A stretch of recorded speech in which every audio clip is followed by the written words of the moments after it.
Olá pessoal, tudo bem? Tudo bom, graças a Deus. E aí fizeram um exercício lá, né? A natureza morta, ali do período barroco. E agora nós vamos para o próximo período aí, que é detalhe e simplicidade. Então aqui ele fala aqui no texto, né? Imagine que se você fosse governante de um país e pudesse dar para as pessoas escolherem o lugar onde elas gostariam de morar. Você gostaria de morar, então, numa cabana ou num castelo? O rei da França, o rei Luís XIV, ele escolheu morar num castelo, que era o castelo de Versalhes, né? Porque muitas vezes, assim, num dia de frio, uma cabana seria um lugar muito mais aconchegante do que aquela vastidão dos ambientes do castelo. Mas o rei, ele com toda aquela pompa, né, do rei, e ele escolheu morar nesse castelo aí, o Castelo de Versalhes, porque ele, na verdade, ele mudou para Versalhes, que ele morava no, num outro palácio, que onde hoje é o Museu do Louvre, era o castelo, a casa ali desse rei. E, na verdade, quando ele sai dali, ele doa o Museu do Louvre para o governo da França e todas aquelas obras que ele tinha ali, né, que vinham lá da Idade Média, passado pelo Renascimento, Barroco, ele doa para o governo francês, e essa é a primeira coleção de obras particulares que se tornam públicas. Inclusive a Mona Lisa, ela fazia parte desse acervo aí da Catarina de Médici, que era a mulher dele. Isso é um dos motivos da fama da Mona Lisa também. Então, o rei, ele queria pompa e requinte, né? Foi morar nesse lugar aí. E o rei, esse rei Luís XIV, ele era conhecido como Rei Sol. Então, o sistema de governo desse rei aí era absolutista. O que que é o absolutismo? É assim, o rei ele toma todas as decisões e o poder está na mão dele de governar todo o país. Tem até uma frase aqui conhecida que é L'État c'est moi. L'État é o Estado, c'est moi sou eu, o Estado sou eu. Era a frase marcante desse rei aí, né? Luís XIV. Agora, ficar sozinho não era o problema do rei. Porque assim, onde quer que o rei fosse, uma corte inteira acompanhava, né, o rei. Até nos momentos que vocês nem, a gente nem imagina, assim, por exemplo, na hora de tomar banho, na hora de ir ao banheiro, fazer as necessidades, de trocar de roupa, tudo, ele tinha gente ali do lado dele auxiliando, né, para atender as necessidades dele, para ele, enfim. E aqui na apostila de vocês traz aqui uma imagem, né? Uma imagem, a segunda imagem aqui, um mundo de detalhes. Ele traz o portão ali do Palácio de Versalhes, que é um portão assim totalmente rebuscado, cheio de detalhes, cheio de simbolismos. E essa época aí da arte ficou conhecida como estilo rococó. O estilo rococó, na verdade, ele sai de dentro do barroco. O barroco já tinha todo um rebuscamento, etc. O rococó vai ser muito mais ainda, né? Porque vai ampliar todo esse rebuscamento, vai aparecer na pintura, na arquitetura, nas artes menores, na cerâmica, no mobiliário, na tapeçaria, enfim. Vai ser uma riqueza de detalhes assim muito grande. Aqui no, pra vocês terem uma ideia, olha o tamanho, né, das pessoas aqui, ó, em relação à altura desse portão. Quer dizer, era uma coisa grandiosa mesmo, né? Para mostrar essa grandiosidade do rei, principalmente. Então, aqui no alto do portão, a gente tem o sol, que simboliza o rei. Depois tem uma série de devolutas aqui em forma de S. Tem folhas de acanto aqui que eles vão, que foram muito usadas lá na arquitetura, nos templos grego, lá da Grécia Antiga, e essas folhas de acanto aí, elas simbolizam a harmonia e honra. Então, isso eram características de um rei, né? Um rei, ele tinha que ter vários predicados, assim. Bom, aqui agora ele vai analisar uma tela de um pintor, né, desse estilo rococó chamado Antoine Watteau.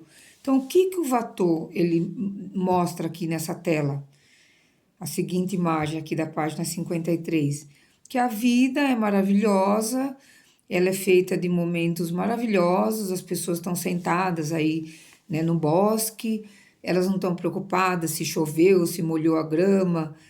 Então, as mulheres com aqueles vestidos divinos, maravilhosos, estão ali sentadas no chão. Então, não existe uma preocupação assim por parte das pessoas. Ele quer mostrar que a vida dessa aristocracia aí é maravilhosa e que eles estão super felizes e que tá tudo certo aí. Isso aí era muito apreciado, né, por essa aristocracia, porque o estilo rococó, ele está a serviço da aristocracia e do rei. Não só na França, né? Porque, por exemplo, se eles pegarem cada país ali da Europa, cada país ali da Europa era um reinado e tinha o rei ali, né? França, Espanha, Inglaterra, Portugal, etc. Todos tinham essa mesma característica. Então, para atender os desejos de toda essa corte aí, do rei principalmente, muitas artes tiveram que, teve um aprimoramento das artes, assim. Ele vai citar aqui no texto principalmente a tecelagem, a porcelana e a parte de mobiliário. Então, por exemplo, eles tiveram que intensificar esse tipo de construção aí de peças, etc., para atender e melhorar ali o requinte desses palácios, etc.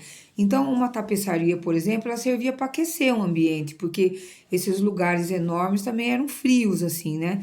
A porcelana também, que vai se desenvolver bastante, pois nós vamos ver que eles vão fazer conjuntos de chá, assim, porque o que eles mais amavam, essa aristocracia, era se reunirem para tomar chá, mostrar ali os vestidos, os seus trajes elegantes, os seus modos finos de se comportar, todas aquelas regras de etiqueta, né? A aristocracia amava isso daí. E depois o mobiliário também, o mobiliário teve que ter um requinte muito grande, né? Então eles passaram a fazer assim os móveis, nossa, com estofado que tinha ali o tecido feito nessas oficinas aí também. E eles chegavam a trabalhar ali com ébano, que é uma madeira super nobre, assim, né? Uma madeira preta de difícil trato. Então tinham os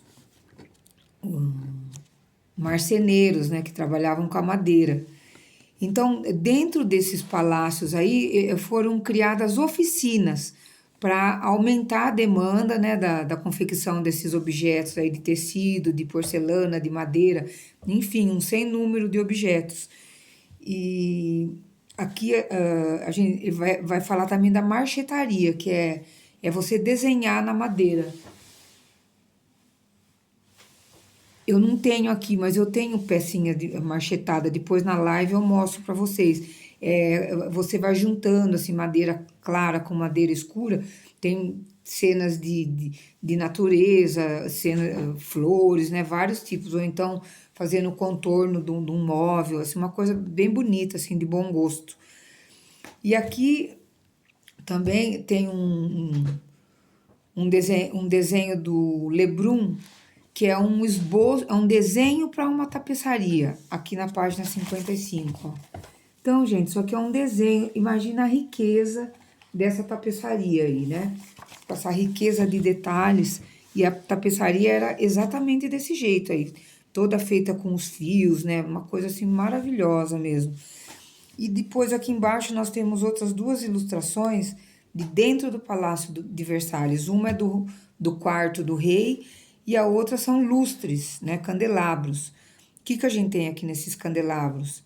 Mulheres segurando assim a luz. Nossa, uma coisa maravilhosa, né?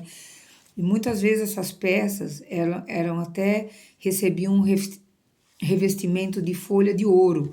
Então tinha até ouro ali no meio, né? Porque esses reis eles eram muito ricos, né? Então aqui na próxima página nós temos vários modelos de cadeira aqui chamadas de cadeira marquesa. Essa cadeira marquesa, esse esse tipo de móvel marquês, tem cama marquesa, tem cadeira marquesa, cômoda, tem todo um conjunto de móveis. Depois a gente vai ver que cada rei que passava por ali, o estilo de móveis ia mudando. Por exemplo, nós temos o estilo Luís XV, né, no mobiliário, que é um estilo assim um dos mais usados na decoração, assim até os dias de hoje. Então eram coisas assim feitas com muito cuidado, com primor, assim. A mão do artesão estava ali, né, presente, fazendo a mão do artesão e a mão do artista também. E aqui a gente tem dois exemplos de porcelana, né, um conjunto de chá e um vaso. Então essa porcelana aí feita, ela era tanto utilitária, no caso do conjunto de chá, como decorativa, o vaso. Então como que é feito esse processo da porcelana? Ela é uma argila que passa por uma queima, ali mais ou menos 600 graus, né? A temperatura de queima. E depois ela recebe, depois de queimada, ela ainda recebe uma pintura que também vai sofrer uma queima.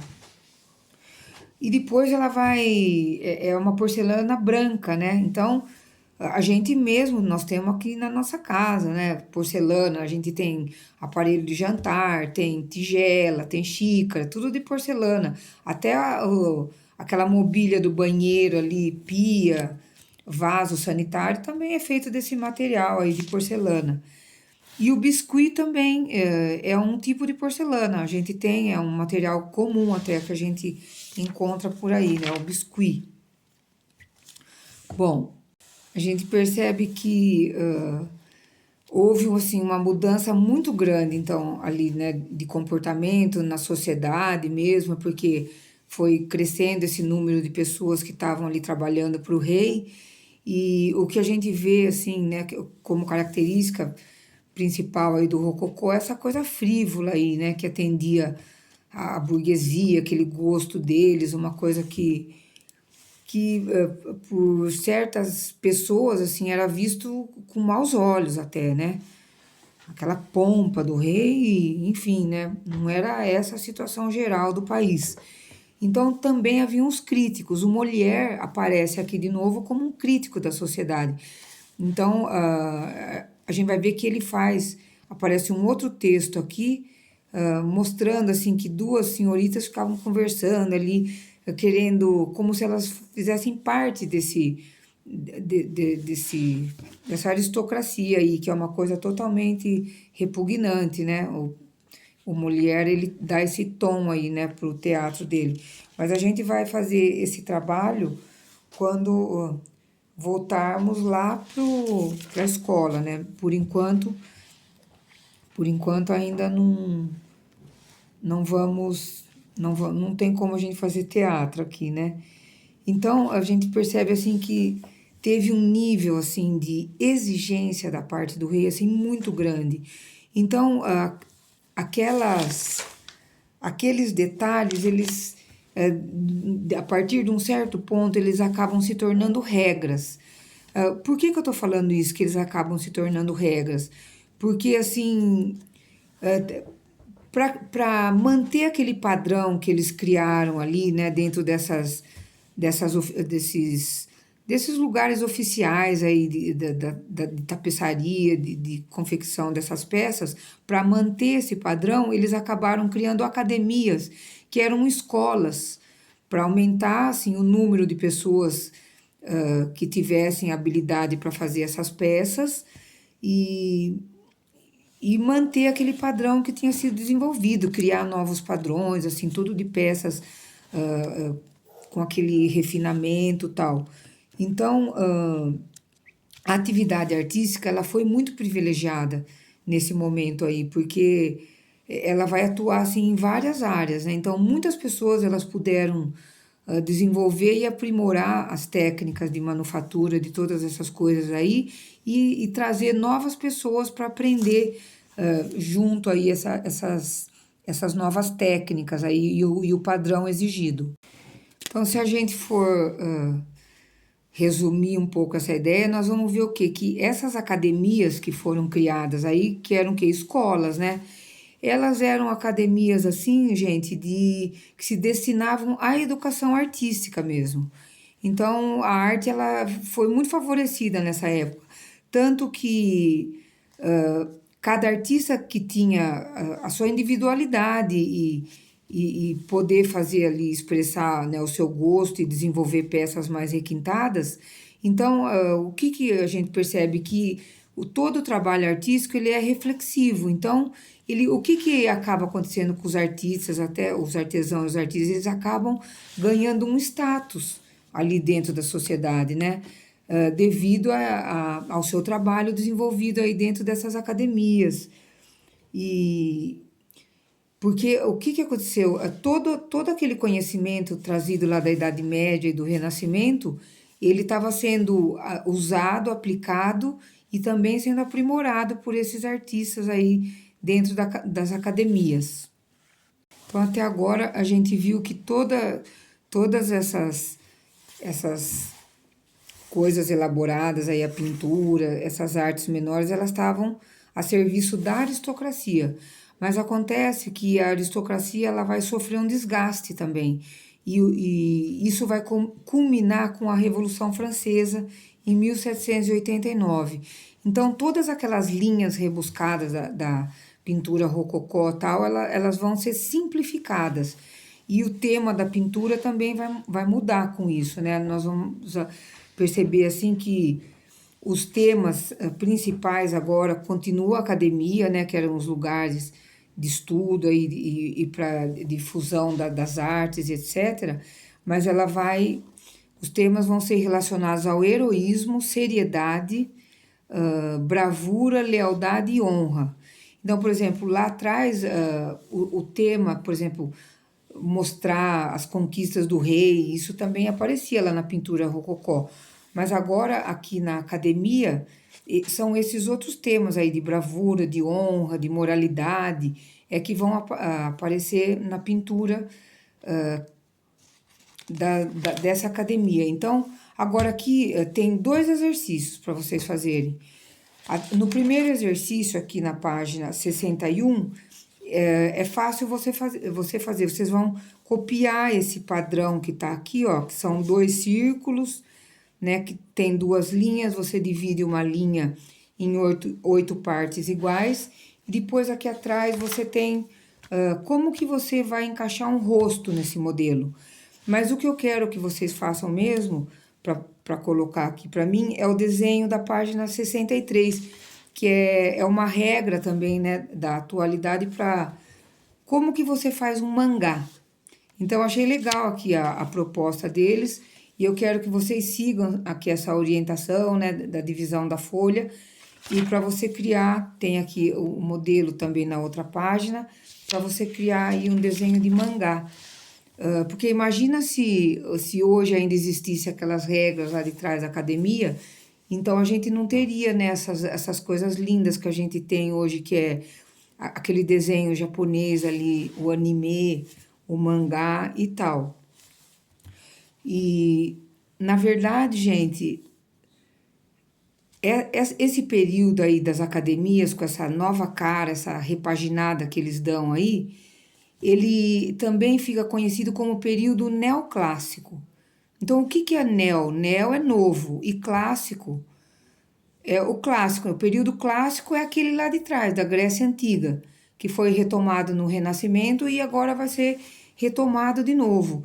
Então, observando aqui na página 63 uma escultura do Antônio Canova, a gente vai ver assim que existe muita semelhança assim com uma estatuária grega, por exemplo. Não sei se vocês lembram lá da estatuária grega, porque eu posso ver a estatuária grega na arte romana, porque a arte romana é assim uma cópia da arte grega. Então, por exemplo, a Vênus de Milo, aquela Vitória Samotrácia, aquelas obras que a gente tem lá no Museu do Louvre ali, pela Itália inteira, né? Tudo cópia mesmo, né, da arte grega. Então a gente vai ver que a arte grega, ela foi assim ótima porque serviu de modelo para eles copiarem, irem estudar lá e criar esse novo padrão aí dentro desse neoclassicismo aí.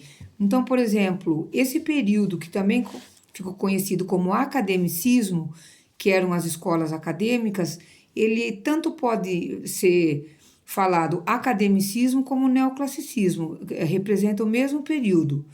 Então, a gente vai ver também que o neoclassicismo, como ele retoma lá os ideais da Grécia Antiga, ele também vai aparecer na arquitetura. Se vocês lembrarem, por exemplo, o British Museum lá de Londres, ele tem aquela fachada do templo grego, com aquela colunata na fachada. A Casa Branca nos Estados Unidos também tem essa fachada.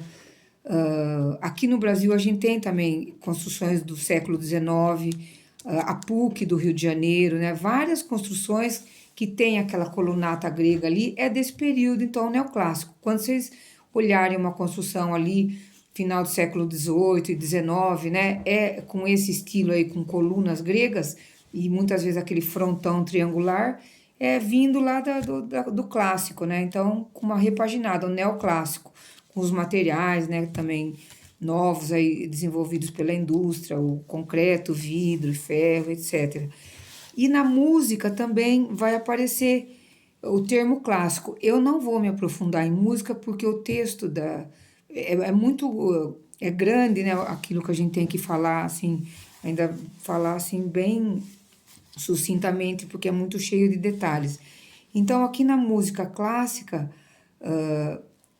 clássico é assim o mais alto padrão de cidadãos, né? Era chamado de clássico. E na música a gente pode ser duas coisas. Pode ser em oposição ao popular, né? Então a gente tem a música clássica, que é aquela música de câmara, de escola, aquela música com regras, e a música popular que está no oposto dela. E também relacionada a esse período aí, né? Do classicismo, que vai de 1750 a 1800, que é o período da música clássica. O maior representante dessa música aí é o Mozart, né? Até aqui a gente tem um link para vocês ouvirem aqui. Aí depois aqui na página 68, vocês vão ouvir esse link, pelo menos para ouvir, né, uma música do Mozart e ver como que era a música clássica. Aí ele vai falar aqui da sinfonia, da sonata e da sinfonia. Sonata tinha dois movimentos, por exemplo, o tema principal e o segundo movimento. A sinfonia já vai ter três movimentos, que é um diálogo dos dois movimentos com o primeiro movimento, que representa o tema principal da música. Uma é feita para menos instrumentos, a outra para um grupo maior de instrumentos, há o diálogo entre esses grupos de instrumentos aí. Mas como é uma coisa assim que não dá para a gente ficar se aprofundando agora, nós vamos deixar para quando voltarmos, tá? Para fazer um aprofundamento aí na música. Outra coisa que ele vai mostrar aqui é aquela simplificação do tema, quando ele apresenta aqui, ó, essa obra, gente, que ela é uma obra que representa, assim, o neoclassicismo, que é A Morte do Marat. O Marat, ele era, assim, médico, era importantíssimo, era político, ele era um dos líderes da Revolução Francesa. Ele foi um dos líderes e ele costumava se intitular o amigo do povo. Mas o que aconteceu? Ele foi morto, então, né? Durante a Revolução Francesa. E ele, o pintor aqui, no caso o Davi, que é o maior pintor neoclássico, ele representa o Davi, o Marat, morto aqui numa banheira, né? Que ele tinha uma doença de pele, ele entrava nessa banheira para se refrescar, ele passava a maior parte do tempo dentro dessa banheira. Mas acontece que a cena não foi assim. A cena de um assassinato, ela não é bonita desse jeito, porque ele tá lindo aqui morto, ó, estão vendo? Com o braço, assim, ele se apropria daquele braço da Pietà, do Michelangelo lá, ele faz esse braço do Marat na mesma posição daquele braço do Michelangelo. Então, o pintor neoclássico, ele quer criar um herói. Então, o Marat foi um herói lá para a França. Então, como que ele ia representar um herói todo numa cena ensanguentada e tal? Não. Então, o que ele faz? Ele faz essa composição, ele torna a cena da morte uma cena bela, assim. E é uma maneira dele enaltecer, né, esse heroísmo aí da Revolução Francesa e dos seus idealizadores. Então, O pintor neoclássico, ele faz isso. Ele, por exemplo, se o cara tem o nariz torto, ele endireita, ele não pinta coisa feia. Ele só pinta beleza também, né? Que é aquela coisa do ideal de beleza, lá trazida da Grécia Antiga. Legal, né, gente? Eu acho muito interessante. Depois aqui também, né, finalizando na página 71, ele vai falar de um artista brasileiro que é o Vic Muniz. Eu acho que vocês já devem ter ouvido falar do Vic Muniz. O Vic Muniz, ele faz uma recriação dessa obra do Marra aqui, com sucata, porque ele desenvolve um trabalho lá no Rio de Janeiro, no Jardim Gramacho, que era o maior aterro sanitário, assim, do Brasil, um lugar assim, nossa, os catadores de reciclagem ali disputando com os urubus, né? Uma situação horrível. Então, Vic Muniz ele faz um trabalho para ajudar essas comunidades de catadores. E aqui ele fala para você fazer uma recriação também da obra do Marra nesse espaço aqui. Mas eu achei essa proposta aqui mais interessante da outra folha, que é você representar um tema da atualidade. Um outro desenho que eu quero que vocês façam, então. Então, eu vou sugerir o tema para vocês, né? Para mim, a coisa que está mais evidente aqui na nossa atualidade é a pandemia e o Covid-19, né? Então, vocês leiam aí as orientações aqui da página 72, né? E você deve procurar representar esse tema da maneira mais simples possível, tá? Então, qual que é a ideia que você tem para fazer esse trabalho aqui, né? E aí você vai registrar e colar na plataforma pra gente.